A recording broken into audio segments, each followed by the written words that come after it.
قرآن پاک میں اللہ فرماتے ہیں یا ایھا الذین آمنوا اذا لقیتم فئۃ فاثبتوا واذکروا اللہ کثیرا لعلکم تفلحون، اے ایمان والو جب تمہاری کسی قوم کے ساتھ جنگ ہو جائے تو پھر کیا کرنا ہے؟ فاثبتوا، فرمایا کہ پھر ثابت قدم رہنا ہے، بھاگنا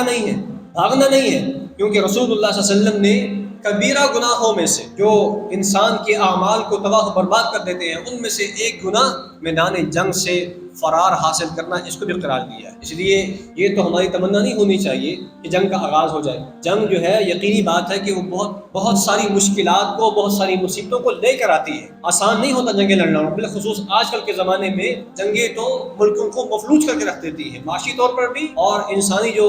وہاں پر جو انسانی آبادی ہے اس کے لیے بھی بہت بڑی آزمائش پیدا ہو جاتی ہے۔ کبھی بھی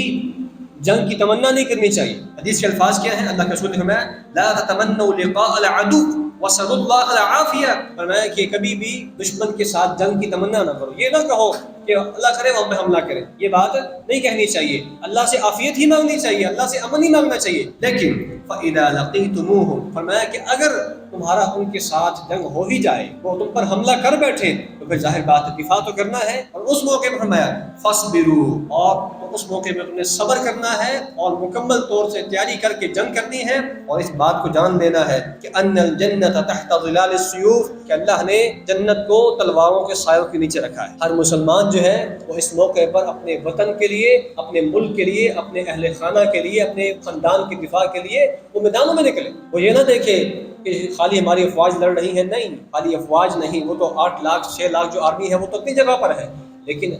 یہ جنگ